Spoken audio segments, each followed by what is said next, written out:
So here's what we got. The basics, we've been testing a lot with necromancers, alright? I started with the warrior. I put them on the back burner a little bit. We did some mercenary work, put them on the back burner. We've made like 16 different kinds of necromancers, right? And now that we have the Death Knight, Chaos Knight, or whatever, and we got a better idea of like melee combat and all that stuff, and it's working good, we come back to the warrior. And I think we finally cracked the code with the thorns, okay? So I don't have, and it's not only thorns, right? I'm not making a passive thorns build where you just get smacked in the face and the thorns kill everything. Although you probably could do that. The idea is that the thorns are supplementing your damage. They're giving you more damage. And now I think I understand that it has to do with the shield. Um, so let's look. Like right now we're level 28, so we're not super far into the game yet. And what we learned from our Chaos Knight and stuff was that regening your health is super crazy. But the difference is the Chaos Knight has spells that you can do damage at range, and he doesn't have a big life total or anything. He's getting a bunch of life regeneration from a bunch of different sources in like 10 to 15 like small increments, right? And all of these classes, like every other class that I've really worked with, it seems like what you have to do is get as strong all the damage bonuses and stuff that you can get in your tree early as quickly as possible. And the warrior seems to be the exact opposite, where we can try and come over here and grab these things, but if you do, you're going to be lacking like some stats and stuff. And then instead of just focusing purely on damage stats, he seems to be more nitpicky about what you want when you first start off the game. So everything with the warrior skill tree line, you get like this 0.2% of life. You get a lot of percentage bonuses, right? Which tells me that the percentage bonuses are going to be better late game than early game. The more powerful our gear and stats and everything else is, then the percentage bonuses come in. So you want to nab up things that give you, you know, physical damage, your damage bonuses, but bleed is one of the first things that I think is really good. The bleed is really good on this character. And then instead of focusing on your armor, I'm focusing on your shield. So we come straight up here. We're getting all of the nodes that give you as much health as possible. Like this whole tree route, everywhere that we're going to go for this build is going to give us the most amount of health possible to go up with all of these percentage-based health regens, percentage-based armor regens.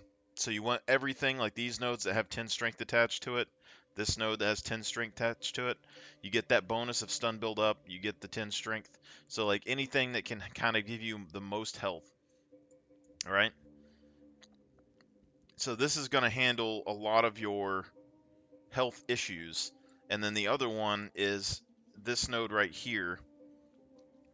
So you get your endurance, 5% chance that you get max endurance charges. And then you got this one up here where you can recover like 9% of your health per endurance charge. So you break armor, then you use something that allows you to get 20% chance when you break armor to get an endurance charge, and then you get a 5% chance off of that to get all of your endurance charges. So if you're surrounded by enemies and there's a whole bunch of them, you're going to get full endurance charges anyway, which allows you to then use this, your shout, and regen 50% of your health back. And then if you don't have it, and you have less enemies and you break their armor with this, you get a 5% chance to get max charges, which is the warrior's version, I guess, of this skill over here, which this skill worked really good on the Chaos Knight, and I'm going to be trying to get this on the warrior later on. Taste for blood, Gain 20 life per enemy killed, 2% chance to recover all life when you kill an enemy. And then the warrior also has things like this. Recover 20% of life when you heavy stun a rare or unique enemy. And it seems like in the warrior's case, ideally what's going on is you want as much defense as possible to kill all of the trash mobs quickly. And you want to get on that, you want to get in those 1v1 fights. You want to like go in and have those 1v1 brawls. Or go and target specifically the most valuable creatures that are, there. You want to go fight the big guys and then stun those big guys and get all your health back while you're using the small guys to get endurance charges and then bring everything back. So all that stuff. So this area right here, early game, I think is going to be the most vital for like the Thorn Warrior. This right here, at the very beginning of the game, is the bulk of your damage. So you're getting these physical damage bonuses, and then you're getting block chance, and then 1% increased damage per 1% block chance, and then you're getting 20% chance to bleed. So all of your skills have a chance to bleed, not just your main one, and bleed is the big one.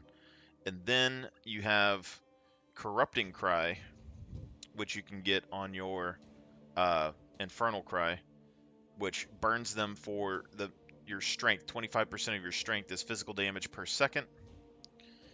And our strength right now is 127, and it's only going to keep getting higher. And it isn't basically how I'm looking at this right now is that Corrupting Cry and Bleed put together are kind of the same as Corruption and Essence Drain or whatever when it comes to chaos damage on the Chaos Knight. They stack together and they do a bunch of like drain. And if you aren't able to engage an enemy for a long period with your melee character, they will drain it for you so you don't have to sit there and melee attack it. And if you get into a fight that you can't sustain in, you just kind of kite around and then use those abilities. But work your way, grab those, work your way up here. This right here, huge bonus to health in this area. A lot of health in that area, honestly. And then, I mean, even this would be good too. But 6 life when you block, 20 life when you block, 20% of your life when you stun a rare enemy, rare unique enemy.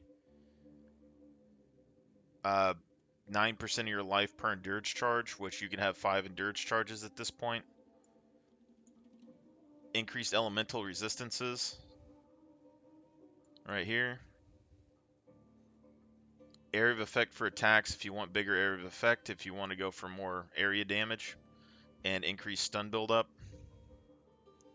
Increased armor break, 10% chance to defend with 200% of armor. So there's a lot of stuff here. Increased armor, increased armor break. Armor break duration, I don't think we care about on this build necessarily.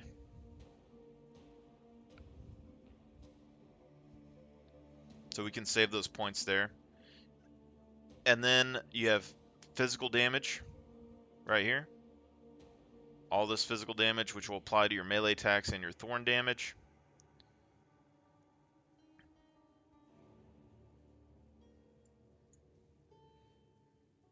And then you have rage, 5 rage when you get hit by an enemy, and every rage grants increased armor. So this will end up taking rage away from your character. Maybe you'll keep rage on one of your skills, like I have it on my main attack. You could go into life leech, but then you also have these thorns. All your thorn stats and stuff up here, if you've been hit recently, increased thorn damage. This is block chance and thorn damage. So if you went up here, you don't necessarily have to take these. Like, these aren't really necessarily useful. Increase attack speed, you don't need those. But I mean, if you want them, you can grab them, but you don't have to focus on it. 20% armor if you've been hit recently is fine. 4% block chance, which will increase your damage a little bit, and then thorn damage, block chance, thorn damage, and then thorn damage if you've blocked recently. And then down here, you have the main one that you'd want for your thorns later on into the game when you start getting into thorns. 2% of your armor from equipped body armor. So as soon as you get an armor that has like a bunch of, armor on it, and then you have bonuses that increase your equipped body armor stuff. 80% increased armor from equipped body armor. Those are going to be increasing your thorns damage. And for me, I'm looking at basically going through all this tree, grabbing all that stuff. You're going to have all these armor breaks and stuff you can get over here. There's things all the way down this tree.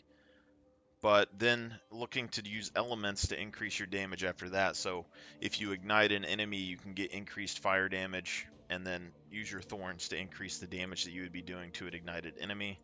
You can do the same because shock does 20% more damage, and then you can get bonuses for damaging people. Or you can just go with the stun and get more stun damage and stuff. But when you work through this tree, you're going to be looking, I'm going to show you the other important one that I'm going to go for.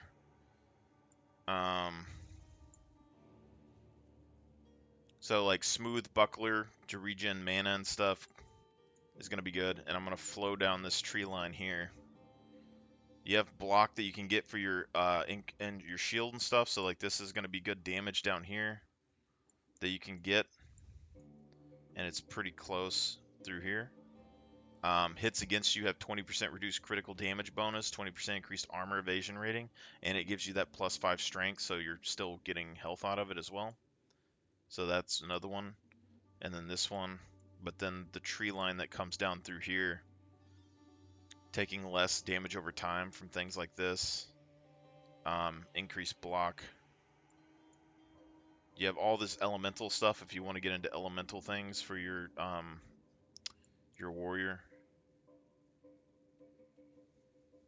Increased stun buildup and stuff. You can see these are the kind of nodes that I'm talking about when you come in here. So you get stun buildup, knockback distance, stun buildup, and then you get stun buildup, knockback distance, but 10 strength, which basically would give you 2 extra nodes of health if you wanted the stun buildup.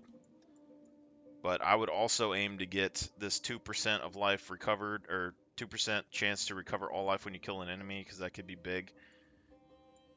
And then if you ended up here in the monk tree, you would also have access to gaining 5% of your damage as lightning, or 5% of your damage as cold, and you'd have access to get this 3% of life on kill. And since you'd have the most life out of most classes, that's what you'd be looking at. But this is the second most important area over here, I think, when we get down into it, because you have it's the same thing with the Chaos Knight, but for a different reason. This one has so you get 1% of life on kill, 1% of life on kill, 1% of life on kill, 2% of life on kill, and then you have physical damage, physical damage, physical damage, break 30% armor on enemies affected by ailments, which bleed, ignite, chill, freeze, shock, electrocute, and poison. And you can already see there's also something else that gives you like 15% increased damage based on how many ailments someone has. But we already have bleed pretty much in the bag. If you want to get ignite, you can get that pretty easily in the warrior line. If you want to get freeze and electrocute, or like shock and chill and all that stuff, you just need elemental things on your weapon. And then if you want to get poison, you can either slot a trait onto your melee weapon or something, or you can go up here and get things like this, which is the other reason I'm coming through this area here to get over here. Because this right here, you get poison duration, but you get 8% chance to inflict poison. And there's some other ones in this area, like up here, that can give you 8% chance to inflict poison. And with the warrior, you get 50% increase to these. So these 8% on the Titan warrior, these 8% become 12%, which makes them more like the bleed. So you're going to be able to inflict poison on your attacks and stuff a lot easier. And this can inflict with pretty much anything. So your poison damage and your bleed damage and all that stuff's going to stack up pretty high. And you can use your poison damage to increase your armor break on stuff. But if we look here, you got 2% of life on killing a poisoned enemy. So while my Chaos Knight is getting a lot of life back from killing people and getting flat health back from them, the Warrior, I think, is going to get better at having higher percentage gains from killing enemies. So all these percentage gains, the 2%, is going to be pretty big. So you get all this extra damage and stuff that you can apply, and armor break that you could get for your different abilities, and then you get the extra life that you could be using when you're dealing with mobs. And then right next to this, you got physical damage days build up, critical hit chance, physical damage, critical hit chance, physical damage, critical chance, knockback distance, physical damage, and then stun build up and stuff if you want that. But then looking at the skills, what we've been figuring out basically is you need to be able to, in order to use your endurance charges to heal yourself, you need to be able to get endurance charges using the break endurance. Give you that 20% chance, and we have it on resonating shield because the idea is if you're really surrounded, that this is your defensive stance, this is your home. So when push comes to shove, this is where you sit and you kind of go and then try to get your health back when you try to make a move. The main skill out of this, from what we found, is shield charge. So what's going on is that your shield is now your primary weapon. This is a level 3 shield charge, and I am level 28 right now. So it's not the most effective skill charge, but when we look at here, you're getting area of effect 6 to 7 base offhand physical damage, and then 6 to 8 added physical damage per 15 armor on shield, and then you get an impact radius of 2.4 meters. So you want things that have big impact radiuses around you, and also, you know, do some damage. And that damage isn't very high, but you can see, like, we only have 75 armor on our shield. There are, like, things that we can get in the trait line to boost the armor and defensive qualities of our shield in the passive tree, and that should increase our damage on that as well. But if we look at this other part, the collision, attack damage 254%, and you get the stun build up and potentially more damage from the shield. So this is doing a lot of damage based on your shield and also a lot of damage based on your attack damage. But then you can get Stomping Ground. So you get the support. Shockwave deals 80 to 120% of your strength as physical damage. Shockwave radius is 1.8 meters, so this is going to be a similar range to your main skill. And since we're only really stacking strength, that's going to do a lot more damage. And that's what I'm finding out, is that that does a lot more damage. And then you got to get access to Splinter, support skills that hit enemies, causing those hits to break armor based on a portion of the physical damage. So we're getting 15% of the physical damage dealt as armor break. So essentially, the idea behind this is we need to get as much Thorn stacked on us as possible with Scavenge Plating. And we have 40% increased skill effect duration to keep our Thorns up a little bit longer. And then we're going to get Vitality and put in there later on. But we need to stack the Thorns up as quickly as possible. So this is an AoE ability that does a lot of damage that can get you in there. And then, essentially what happens is you go in and you smack them with your shield. Then you can pop your resonating shield to kind of try to finish off their armor or whatever, or get going, or wait for the shield charge to recharge so you can go in again. And if we get another level on this, I might end up swapping this endurance gain to this because it's kind of the main one. And then you can pop Internal Cry. If you have endurance charges, those would then give you your health back, and then you get empowered attacks. Then you used Leap Slam, which I have Fist of War, which ancestrally boosts it to give it more damage and more area of effect once every 6 seconds. And then support skills cause 50% more stun buildup. This consumes the armor that was broken on those enemies and causes them to get a major increase in stun buildup.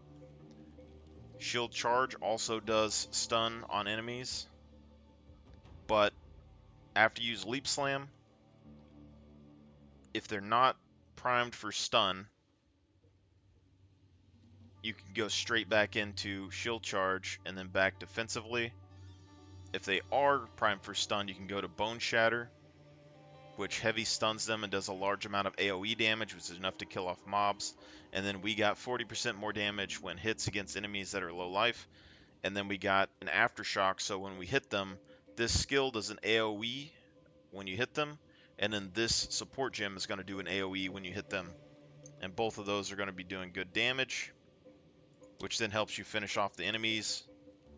And Infernal Cry will then detonate enemies with 25% of their health and do even more AoE damage. And then for our primary mace, we now have Rage on melee hit and Bleed, so we have a very high chance to bleed when we're auto-attacking.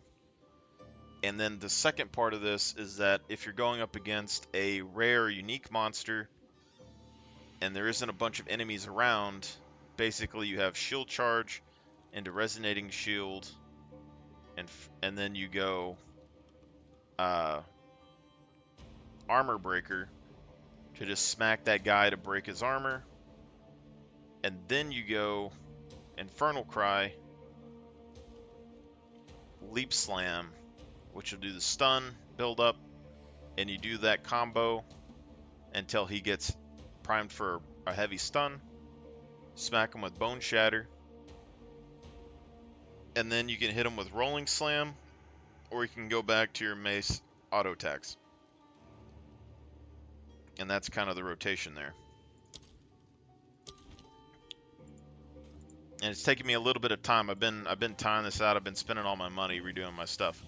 But essentially, you go in, you go into that, you go into this, you come back around, and then you go straight back into this, and you just keep going. But the main thing is that these scavenge platings get on immediately as soon as the fight starts. And then the other thing is that when you're fighting, and also because the heavier your warrior gets, the slower you're going to be, these two mobility skills are important for getting around the maps.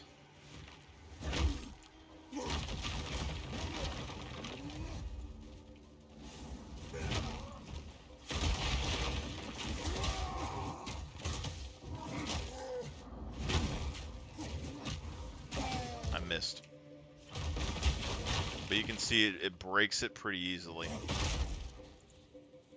Now, if I was able to get the endurance charge on this, it would probably work better. But if I don't need the endurance charge, everything's already going well for us, so it's not that big of a deal. You know? But like that, we only got one, so you go into the defense. Boom, and then you just keep going in the rotation.